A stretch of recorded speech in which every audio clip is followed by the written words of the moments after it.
everybody? It's your boy Tav, back again with another episode of Byte-Sized Balance, the weekly show where I go over the latest and greatest tech content, the latest and greatest in breaches, latest and greatest in robotics, technology, anything tech related. So make sure y'all go ahead and drop a follow.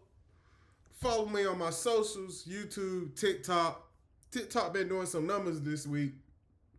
Last week, had a couple videos go up for real. One with my boy Henri. Shout out to him. Y'all go follow his page, Tech Tool Chatter. If y'all familiar with him, y'all make sure y'all drop him a follow. We did a podcast some years back. I mean, it was a couple months ago when I went down to Dallas to hang out with him and talk about my tech journey, and because he's my career coach that I use to start landing higher paying positions in technology. So we're talking about proxies and how in school, you know how when we was in school, you used to be doing the proxies to go to the sites that you wanted to on the school computers. So that TikTok clip that I put up, it's up to like 15, 16,000 views now. So it did really good on TikTok. So I got some more content from that video that I'm going to clip too and put up. Anyways, got my flavored water here. Got some content that we're going to go over that a couple of my buddies been sending me this week. Like, comment, subscribe. Bite-Sized Balance. Y'all make sure y'all hit that Cash App to help your boy out. You know? So let's go ahead and get this show on the road. So this one right here, first up we got a robot that's shooting threes like Steph Curry. I'm talking about this thing right here is next level, okay? ESPN posted it. They said, where's this robot for NBA opening tonight? Look at this robot. The only thing I can say about it that I don't really like is it's slow, so I don't really think it could play in the game. But let's check this out. さあここからまずはドリブルです。 Like, I can steal the ball away from ド that. リブルからの左手のパス。このすべて自分でボールを受け取り。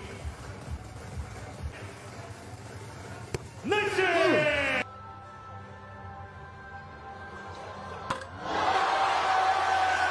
3-pointers.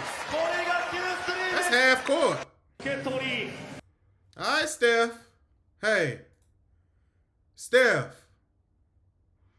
They modeling robots after you, man. Now, this is just in the beginning stages, obviously. But right now, it definitely couldn't play. It's not athletic enough to play with pro basketball players. First of all, it's on wheels. It's dribbling. It's trying. I get the concept, but it can shoot, though. It's going to knock it down pretty much every time. But if you're athletic enough, I feel like you can block that. I also feel like you could be able to steal the ball from it. So I don't think it's game ready yet. But in a shooting contest, it'll give any pro a run for their money. It'll probably beat any pro for real. Because I don't think it's going to miss just because of the precision that it probably calculates to shoot that shot. It's one that kick field goals too that they use for football that I seen. That one is pretty much like the same type deal, but it's just kicking field goals. This one can shoot from half court. It can probably shoot from anywhere in the building if we're keeping it all the way 100. So that's a crazy one. And it looked like this was in Japan. Yeah, because it say Tokyo right there. So Tokyo right there. I'm pretty sure it was in Japan. So that's neat. That robot need a 10-day? Definitely. Definitely, if it gets some fouls, it's going to knock down anything from the line pretty much automatically. And anywhere outside of the perimeter, it's knocking it down. So this robot is next level. Just another innovation in technology, innovation in robotics that we're seeing here in 2025, man. And stuff like this that's going to keep getting better and better. So Shout out to that robot. Shout out to Japanese. The Japanese always innovating and making stuff very high tech. And I give my kudos to them for this. But basketball players, y'all not safe. Y'all safe right now because it ain't got the wits and the athleticism to compete with y'all yet. But give it a couple years. Give it a couple years, man. It's gonna be ready. This next Instagram post right here I found kind of interesting. So Meta laid off 600 employees from its AI unit. AI supposed to be the latest and greatest. Why is Meta, one of the largest tech giants, laying off 600 people on their AI division? That don't make sense, do you? If AI is the latest and greatest and the newest technology out going on right now, why is Meta, a Fortune 5 company, laying off 600 employees from his AI unit? Jensen Huang, this is the guy right here, is that he's the chief AI officer for Meta. He run everything dealing with AI for Meta. He explains that reducing team size will help decisions happen faster and give each engineer greater responsibility and impact. The move affects legacy research groups like FAIR and infrastructure teams, while elite divisions such as TBD Lab will continue expanding. The company says impacted staff can apply for internal roles. So they love to say that. And layoffs, they love to say, all right, if you work here, you can apply for another job with the company. Like, that don't justify. Well, if y'all wanted him to apply for another job with the company, then why did y'all lay him off from the regular job? Why don't y'all just pivot him to the next job? But that's how these big companies work, man. Let's see what else they got on this. It's pretty much the same thing that he was saying. By reducing the size of our team, fewer conversations will be required to make a decision.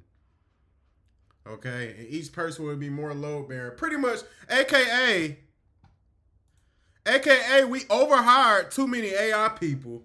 And to save money, we're going to let some of them go because we don't need all these people that we thought we was going to need for AI.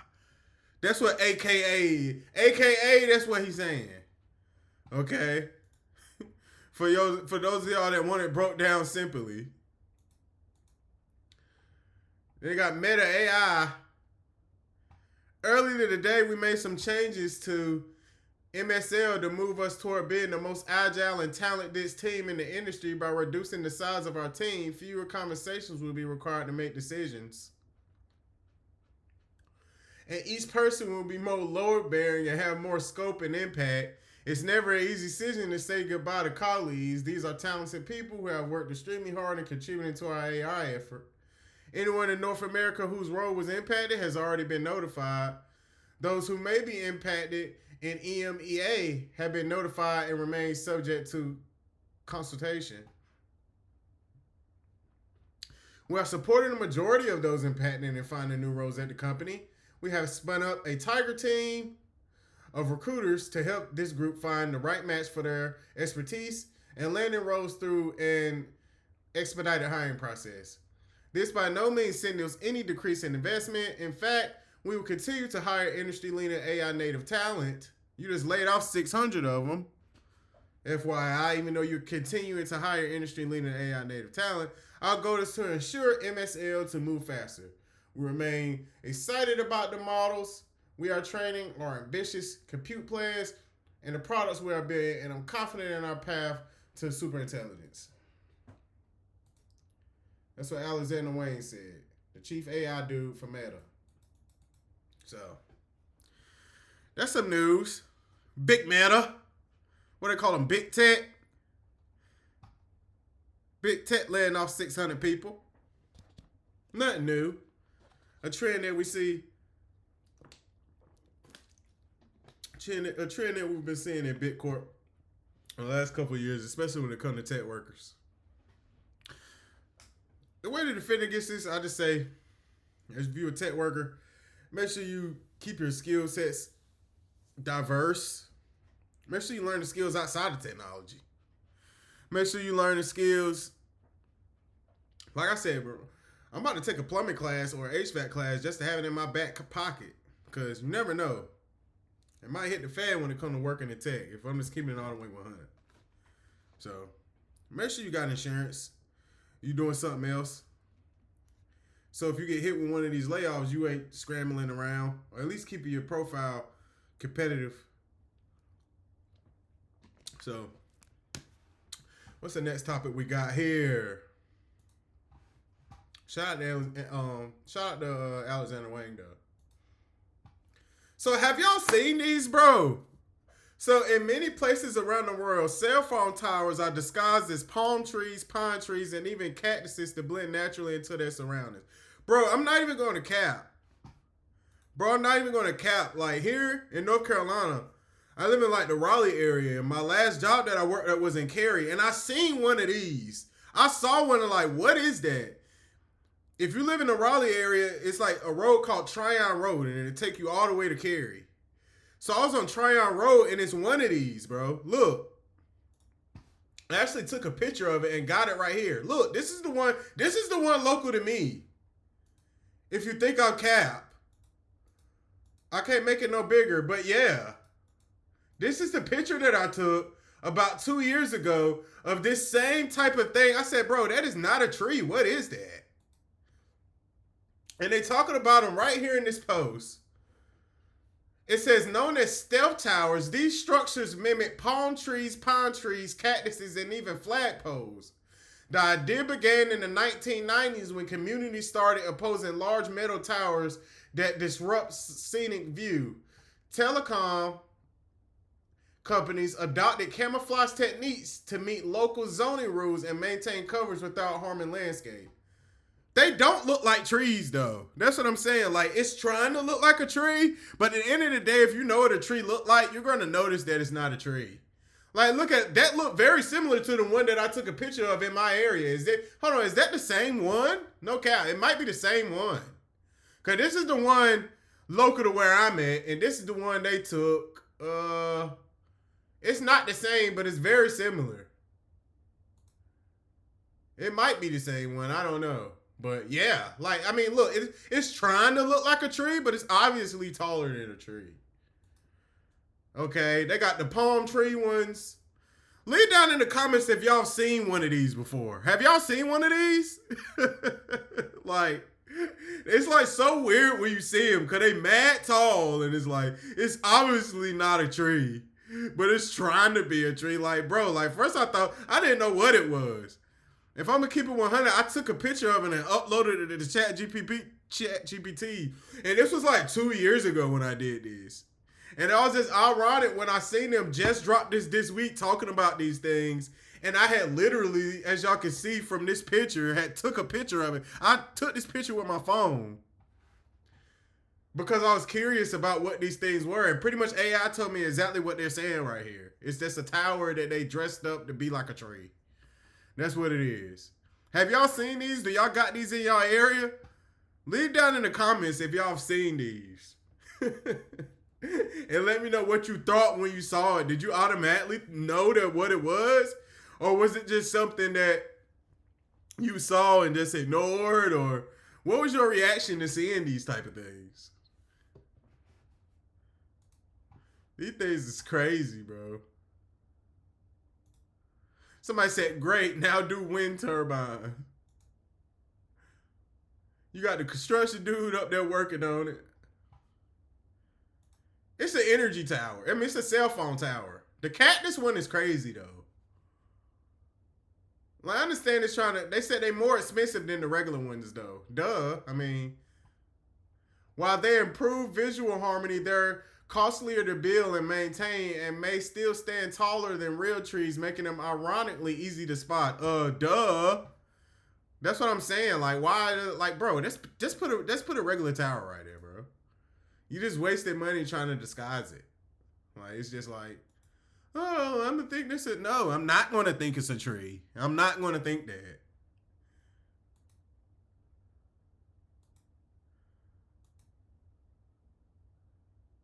Yeah, so, like I said, these are interesting, bro.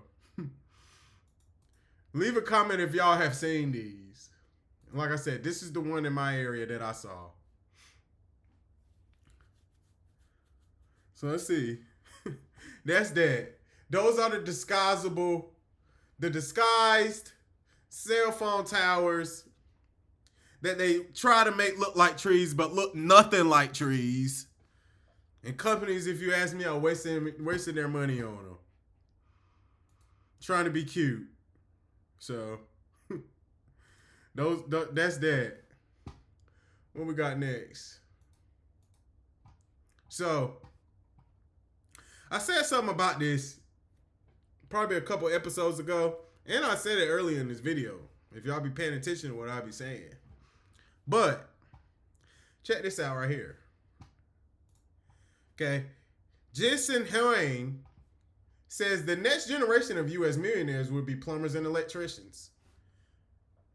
NVIDIA CEO, the next millionaires won't come from college degrees.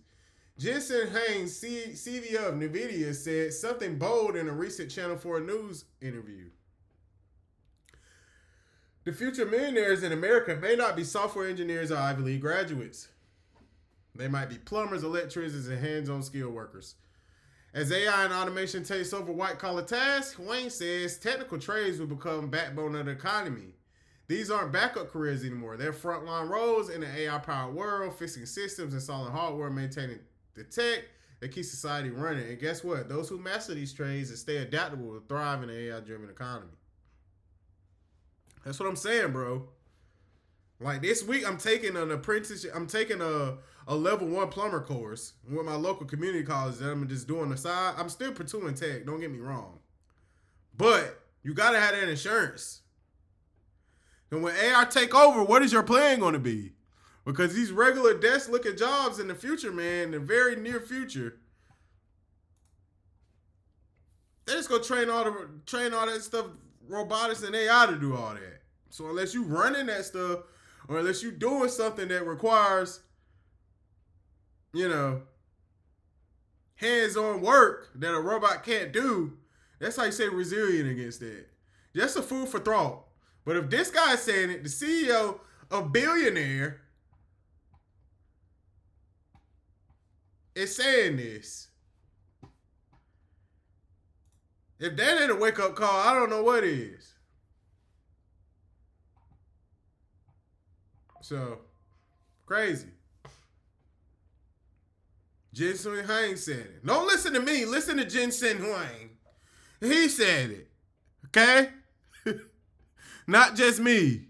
Okay? Not this random IT engineer, cybersecurity dude who drop labs and talk about technology, Byte-Sized balance host. That's me. But this guy, probably one of the brightest men in the world, said the same thing. So, food for thought. Food for thought. Okay?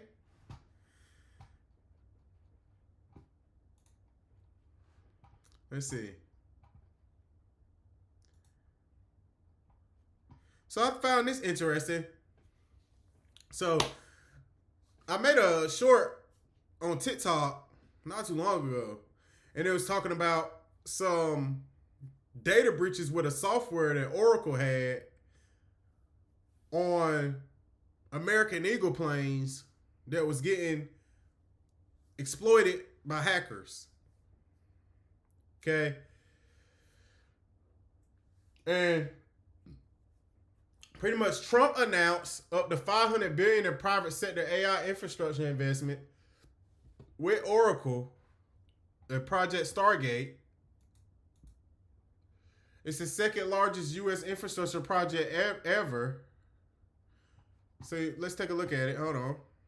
So it's saying Trump announced his $500 billion AI infrastructure investment over 4 years. Project Stargate is the second largest U.S. infrastructure project ever. Funding comes from private-public partnerships, including SoftBank, OpenAI, Oracle, and MGS. Oracle.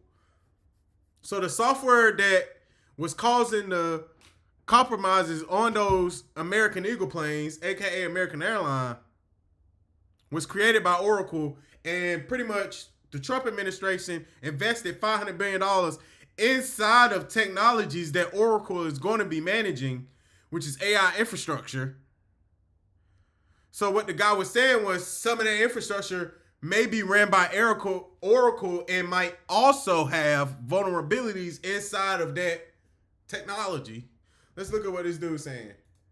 Donald Trump just announced the largest AI infrastructure investment in history, committing over $500 billion over the course of 4 years. So here are the stocks that are poised to benefit from it. The $500 billion is coming from both private and public partnerships. Companies such as SoftBank, OpenAI, Oracle, and Abu Dhabi's state AI fund MGX will be collectively funding this $500 billion. So who's going to be getting a piece of that sweet, sweet $500 billion?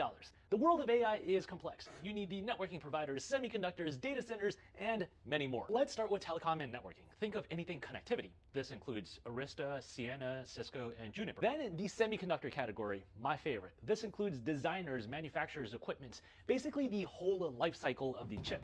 Some of these including ARM, Taiwan Semi, Broadcom, Marvell, ASML, NVIDIA, AMD, Intel, Qualcomm. Some of these have already been the recipients of the CHIPS Act, so this could be a double whammy. Then the data center and REITs. I put them together. You could pick individual names like Veritiv and Coherent, or you could buy REITs that have a bunch of different data centers in them, like Digital Realty Trust, Equinix, and American Tower. Next, we have the memory providers like Micron, and then on the cloud computing side, we have all the big players like Microsoft, Amazon, Oracle, and Google. Let me know which stocks you think that will benefit the most, or which ones that you'll be buying. I'm genuinely curious. It's my intention. President Donald Trump just... So yeah, there's that $500 billion Stargate that Trump threw into that. Okay, some of them companies that got some of that money is being involved in data breaches, which is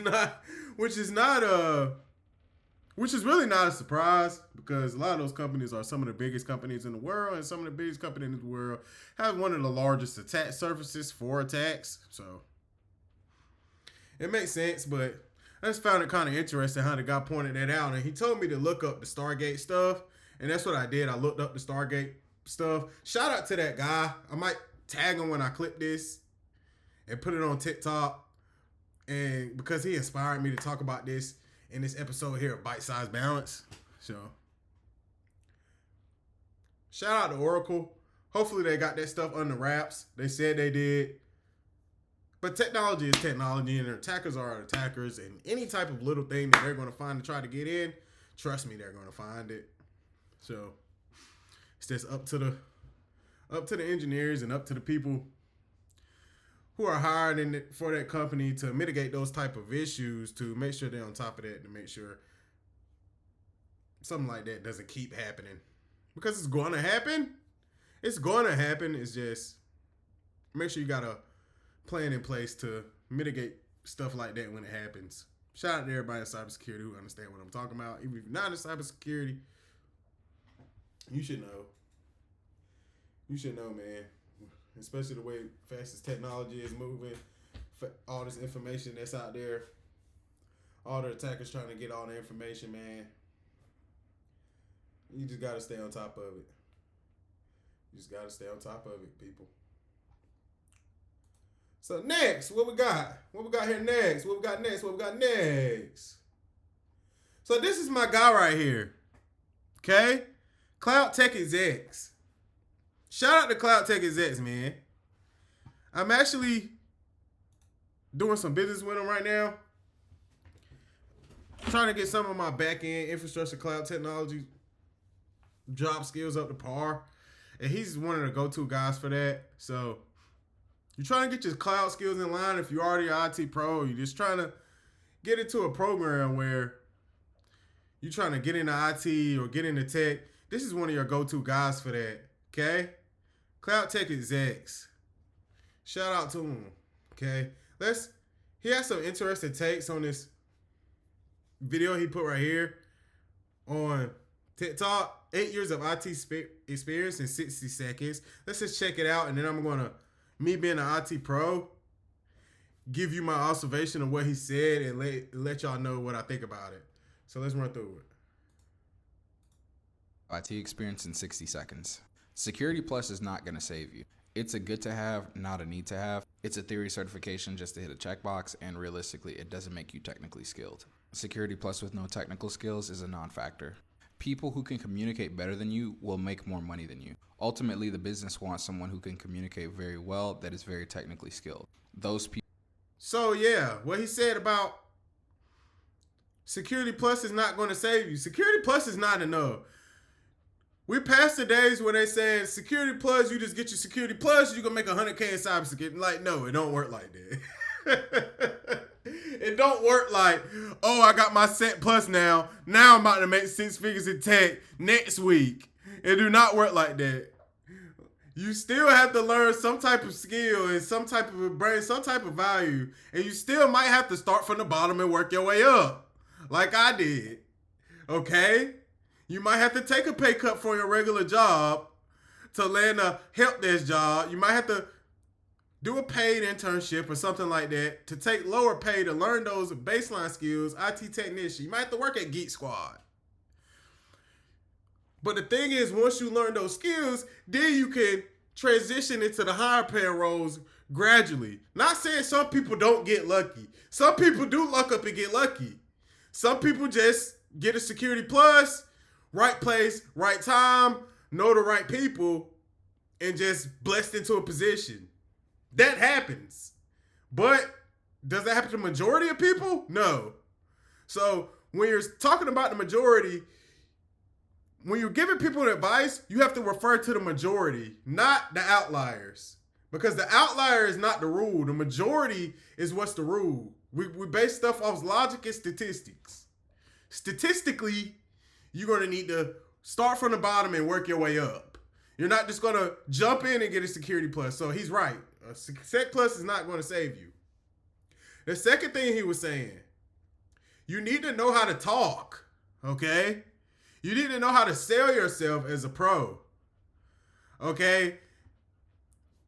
Let's see what he said. How did he put that? People do not frequently exist. If you're thinking that just because ultimately the business wants someone who can communicate very well, that is very technically skilled. Those people do not frequently exist. If you're thinking. So they want you to be able to communicate very well. That's another good point. You can have all the technical skills you want, but if you can't sell yourself to a company, they're going to think you're not competent in what you're talking about. Even though you might be the best technically sound person they ever talk to. That person who can sell themselves better, that's who they're going to hire. They're going to hire the person who can sell themselves better. It's sad, but that's how it is. Selling yourself is another skill in itself that ain't got nothing to do with your tech skills. So, the gift of gab. It's like sales. Sales is always, you know, cause I tried selling stuff like life insurance and stuff like that, and I thought I wasn't good at it. Then I got into tech, and then I realized you got to sell yourself to these companies. So selling is really a skill it's versatile across all industries. If you can sell one thing, you can sell anything. It's the same type of skills. Just the same way you sell a bottle of water to somebody is the same way you sell yourself as an employee to a company so they can hire you to do a job. Every job interview, no matter what field, is a sales pitch. You're pitching yourself to the employer as the best person to do that job. So he's right. Communication is very, very important. That just because you're going to be really technically skilled, you're going to make a lot of money, you're not going to make a lot of money. You'll always be passed over with someone who can speak to what they can do better than do what they can do. Being likable is how you get promotions and raises. If people don't know you or like you, you're not going to get that promotion. AI isn't going to take your job. You're going to lose your job by not being coachable and using readily available tools to make your job. That again. He hitting all the nails on the head. And he giving it to y'all raw too.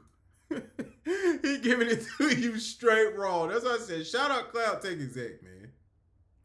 Okay? Hold on. Run that back. AI. Hold on, it was like right They here. can do. Being likable is how you get promotions and raises. Being likable. Go back to my interview that I did with Henry Davis on Tech Tool Chatter. What was one of the main things I said? Be a likable person. I promise I told y'all that. Be a likable person. If you're not a likable person, people are not going to want to work with you. Even you could be the most technically sound person in the world. If you're not likable and people don't like working with you and you're not an easy person to get along with, you're not going to get promoted and you're going to be outlawed from your team. Okay? Make sure that people like you. That matters. Okay?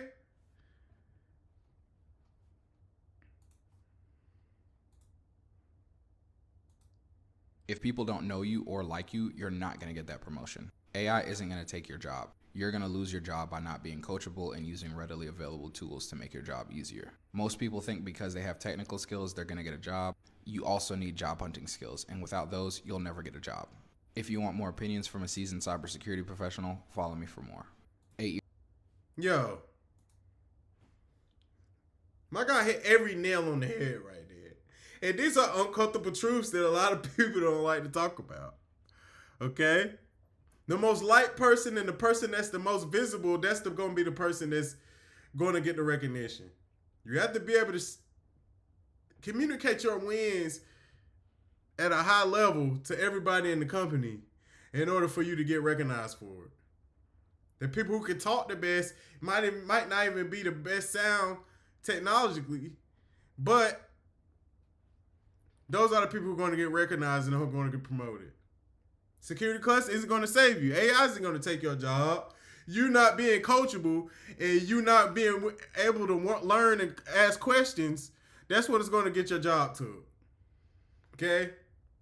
Now, we're talking on a broad scale because at the same time, a company can have a company-wide reorg, and like you saw the people I was talking about earlier at Amazon, they just laid off 800 people. Sometimes it's nothing you can do, but if you're keeping your skills in line, you know, and you're a likable person, you're liable to land somewhere else. Okay, but it is some factors that you cannot control.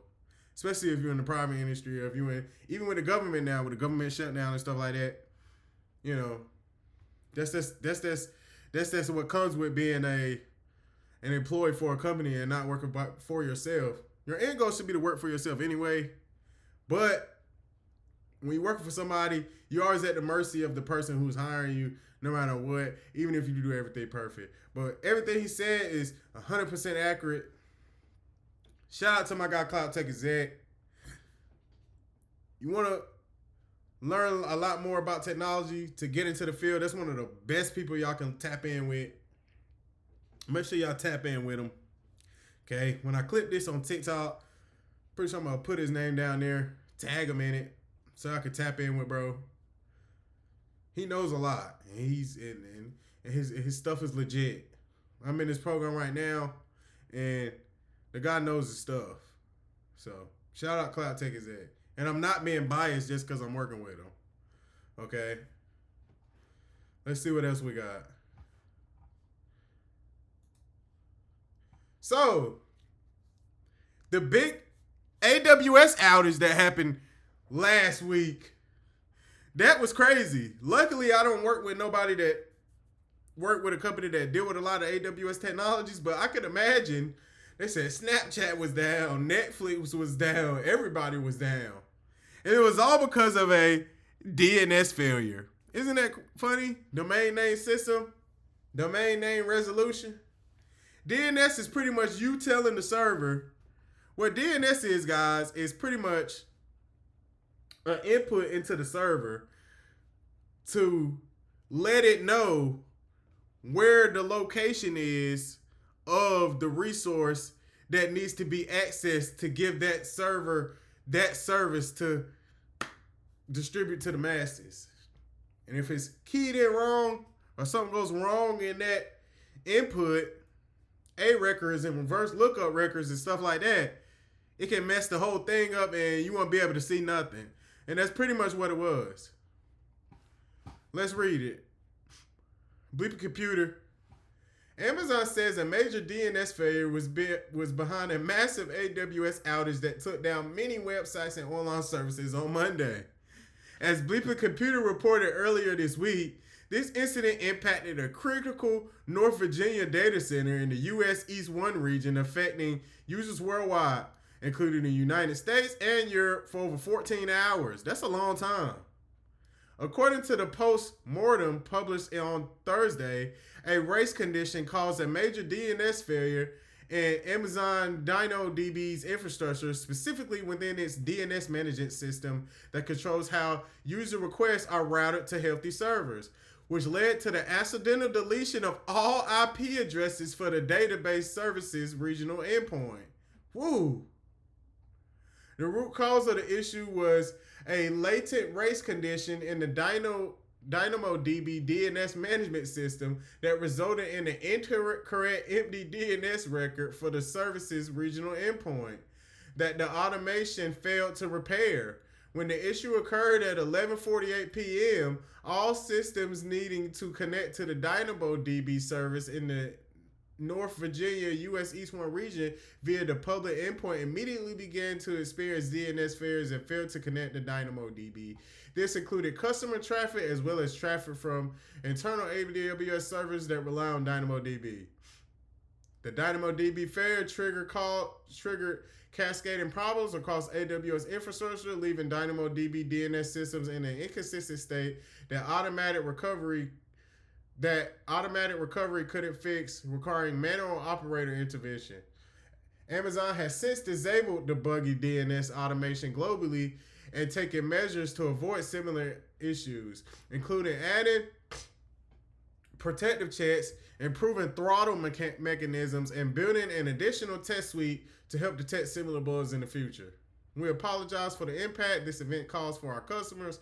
When we have a strong track record of operating our services with the highest levels of availability, we know how critical our services are to our customers, their applications and end users, and their businesses. We know this event impacted many customers in significant ways. We will do everything we can do to learn from this event and use it to improve our availability. So, dev engineers and developers and all y'all, make sure you got your DNS stuff right. Make sure your automations and stuff is tested out so you won't run into something like this again. Amazon, one of the biggest companies in the world, let a DNS issue take them out. Who is responsible for implementing that script? Are they in the hot seat right now? I don't know. Somebody was responsible for deploying whatever that automation was that caused that outage for 14 hours. That's a long time, bro. 14 hours of downtime in enterprise? Woo. In production? Somebody probably lost their job for that. No cap. Who pushed that? Why wasn't it verified? Why wasn't it tested out? If something like that was to happen, what would be the solution to that? Why did it have to happen in live production for y'all to finally get on top of that? That's just technology though, man. Everybody make mistakes, okay? They got it fixed. Thank God, but woo, that was a doozy. They said Snapchat won't work. What was all the sites that weren't working because of that? Hold on.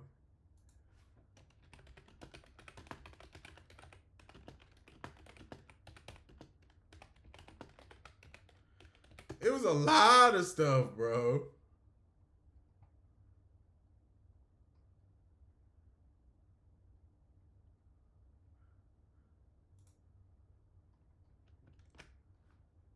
Let's see.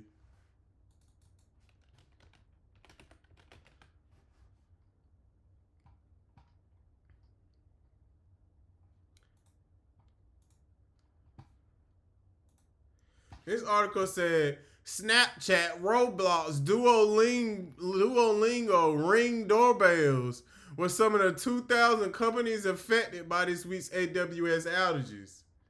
Woohoo. Signal, Snapchat, Roblox, the kids, you know, they was pissed. Roblox ain't working. Duolingo, the passport bros trying to learn Portuguese to go to Brazil, they pissed. Then you got Ring doorbell cameras. Like, you gotta think of all these critical servers that run on these critical services that people use in their day-to-day life that run on this back-end stuff right here. Ring doorbell companies were some of the 2,000 companies affected. Somebody breaking in somebody's house, 14 hours, they don't even know. The cameras is not working. Hello? So, Amazon dropped the ball on that. Real talk. You know they pointed the finger at somebody. Whoever they pointed the finger at is on the hot seat. Got dinged, definitely. I don't know if they lost their job, but definitely got dinged and definitely getting wrote up. 100% deviation. So, woo, that's tough. Anyway, in other news and technology from this week, let's see what we got. Discord. How many of y'all use Discord? I use Discord. I'm in a couple Discord communities. Discord is very popular. Okay? So hackers steal Discord accounts with Red Tiger based info steal. Red Tiger is a open source info stealer that red teamers and hackers use to credential harvest and to collect sensitive data from systems. Okay? And it's open source and readily available online on GitHub. Okay? Attackers use open source red team tool Red Tiger to build an info stealer that collects Discord account data and payment information.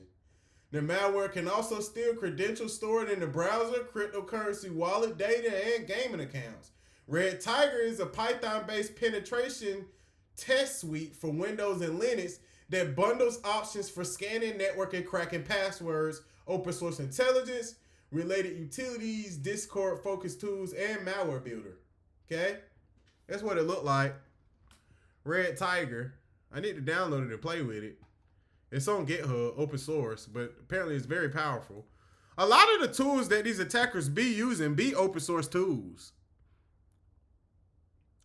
But it's your job as defenders to make sure that your environment can't be affected by these open source tools. Okay? Make sure y'all got them scripts blacklisted that they can't even execute on your machines. No matter what type of, whatever string that is, that need to be blacklisted on the EDR or whatever the back-end processes that it got so that stuff can't run on your system. Red Tiger's info stealer component offers the standard capabilities of snatching system info, browser cookies, and passwords. It can also capture webcam snapshots and screenshots on the victim screen. It looked nice though. Although the project marks it dangerous functionality as legal use only on GitHub, it's free and unconditional distribution, and the lack of any safeguards allow easy abuse. So this all the stuff it computes: system information, wallet session files, game session files, Roblox accounts. Dang, that stuff there. Ooh, it do it through API calls. Red Tiger. If you're a red teamer, comment down in the comments if you're familiar with this tool.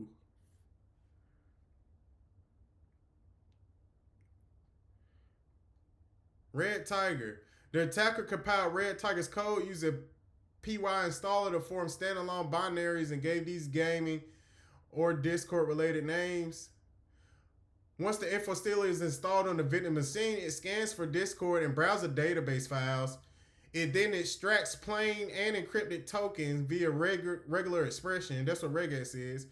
Validates the tokens and pulls the profile, email, multi-factor authentication, and subscription information. That junk pulling everything. And it's open source like that. Next, it injects custom JavaScript into Discord's index.js to intercept API calls and capture events such as login attempts, purchases, or even password changes. It also extracts payment information. You know what I might do? I might run it on my system since it's open source and then detect it on my system with a SIM or with the EDR and get it blocked. And that's a lab I'm gonna do. I'm gonna execute it on my system, get all the information, and then run it back from the blue team side and pick it up and make sure that it can't execute and do it again on my system as a home lab. That'd be a good home lab. For the victims, WebBrowser, Red Tiger harvest saved password, cookies, history, credit card, and browser extensions. Users should avoid downloading executables or gaming tools like mods, trainers, or abuses from unverified sources. If you suspect compromise, revoke Discord tokens, change password, and reinstall your Discord desktop client from the official site. Also, clear saved data from your browser and enable MFA everywhere. Wow. Smacking them. It don't even say who the hackers was or what was the scope of the people that got hit with it. A report from Netscope.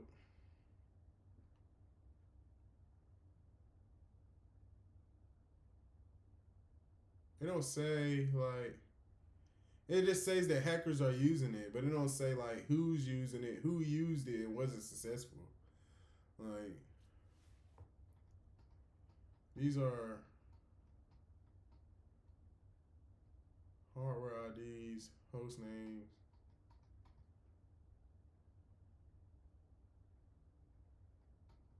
Wow, though.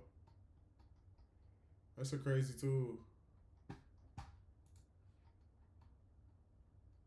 Red Tiger. That's legit. You're a red teamer, you need to have this in your toolbox. No cap.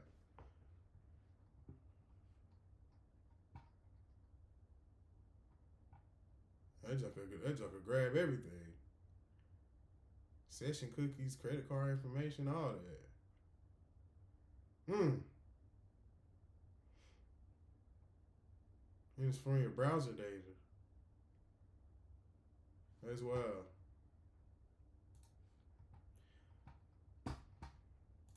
In other news, recently in technology that I'm about to go over on this podcast episode, Gmail password confirmation.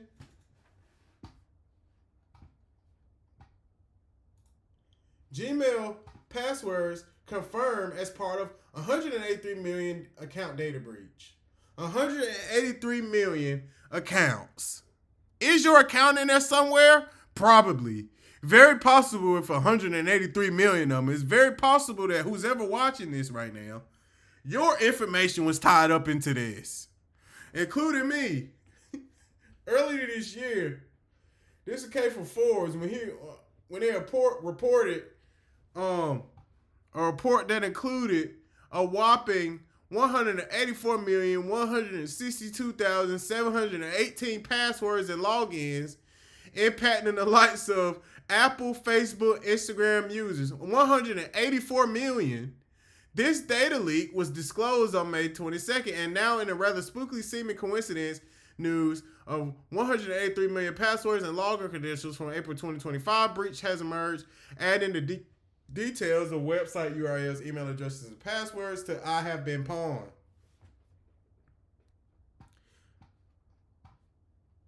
So 183 million passwords data leak. A lot of them were Google passwords. So all of y'all that use Gmail, Gmail people. Your password probably got hacked. So, including me, all my accounts Gmail. But, what y'all need to do, HaveIBeenPwned. If you don't know about HaveIBeenPwned, hey, newsflash. Make sure y'all typing y'all passwords in on HaveIBeenPwned if you do not know about that. A lot of tech pros know about it. I even need to get my parents and everybody that I love to type their stuff in on this, because you need to know if your password that you are using has been compromised or not from a data breach. HaveIBeenPwned is this site right here. HaveIBeenPwned, I'm sorry. HaveIBeenPwned is this site right here. And you can type in any password or any email address. So if you type in a password, so this is an old password I need to use, and I know it's been pawned. So what you do, you type in your password. And they say, oh no, pawn, this password has been seen 3 times before in data breaches. This password has previously appeared in a data breach. Type y'all passwords in on this site, okay? HaveIBeenPwned.com. It used to let you show. It used to show you exactly what data breaches it was pawned in.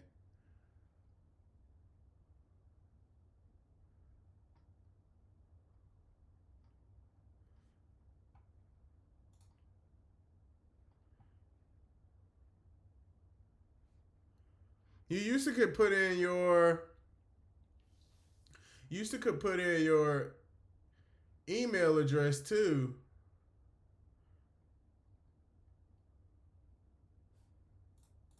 And it'll show you.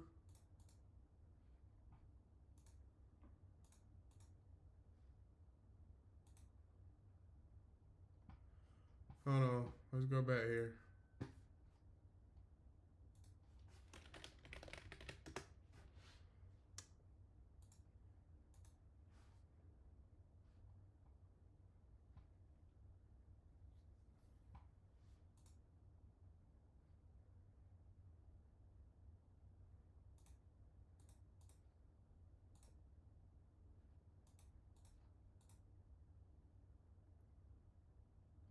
I can't find the email address one right now. But I guess you, yeah, so you sign up with your email, and anytime your email gets hit, it'll send you notifications. See, this email address I got right here is good. It's in 0 data breaches, my email address. So it'll track your email, but if you just want to check your passwords, like here go a strong password that I'll be using. And I know that one is not breached. Good news, no pawn is found. But yeah, type y'all information in on this site so y'all can make sure that y'all stuff, y'all passwords is safe and they haven't been leaked in a data breach. So, especially y'all Gmail people. And I know that's the majority of y'all. Make sure y'all checking on that monthly, really as much as possible. All right. That's that.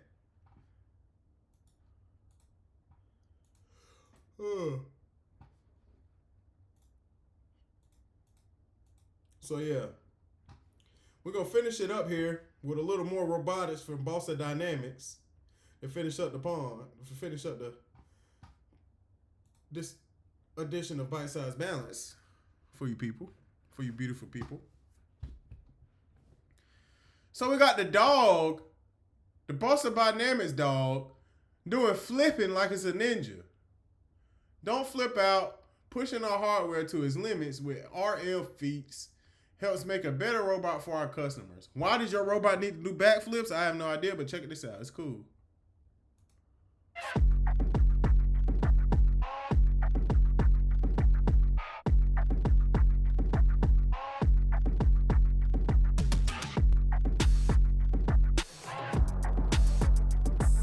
Hey.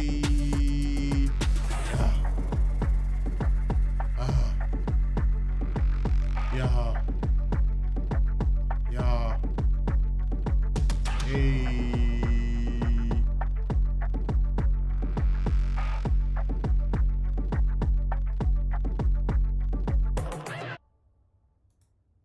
Crazy.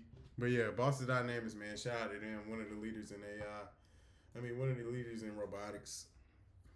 So, they dolls is backflipping, bro. Technology is advancing faster and faster than every day. If you want to stay updated in technology, make sure you follow the channel. Bite-Sized Balance. You want tech reviews. You want information on how to land better jobs inside of cybersecurity, inside of IT. Make sure you book me for a consult. Down in the comments, I'm going to put down in the description is going to be my link to my page where you can book me so I can get your resume right and you can start getting some interviews, because y'all cats need interviews, man. Filling out 100 applications, not getting interviews. Shout out to your boy. I can get you interviews. I can say that. I can't say I can get you a job, but I could definitely get you in front of some people who are going to talk to you about a job.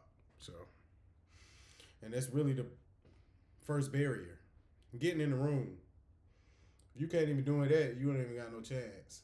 So, still be learning another skill too, though. So, hey, you know I love talking to y'all. If y'all got any suggestions, thank you everybody for the love. Thank you everybody for riding with me on this journey, riding with me on this content creation journey. It ain't easy, man. I ain't feel like doing this today. But you gotta keep on pushing and you gotta keep putting the work in. Cause when you put the work in, the results are going to follow. So I ain't gonna keep holding y'all up. Like, comment, subscribe. We dropping clips all week. Bite-Sized balance. Got them labs. Probably dropped them this week as well. I know I keep saying it, but I got y'all. I know y'all love the labs. So these long form content, like I said, is really for the clips. But I'm probably gonna start. Once the channel start blowing up more, probably gonna start live streaming these. Cause right now they're pre-recorded. This was pre-recorded. So, but it's good content for my shorts. That way I ain't got to post all week. I just record one long one, clip it all week. Ooh, one of the posts go viral, boom. Traction. Y'all don't know. You got to work this social media like a machine. But I'm learning from some of the best of the best. So I ain't going to give y'all I ain't going to give y'all too much sauce. You know. Too much sauce. A lot of sauce going to cost you. But don't get lost in the sauce. But to be the boss, you gotta have sauce. Okay, I'm gonna just leave it at that. So yeah, y'all. Love y'all, man. Like, comment, subscribe. Follow me on TikTok. Make sure y'all tapping in. Tap in with Cloud Takers X. Tap in with me. Tap in with all my peoples. It's love. And I'm gonna holler at y'all next week. Peace out.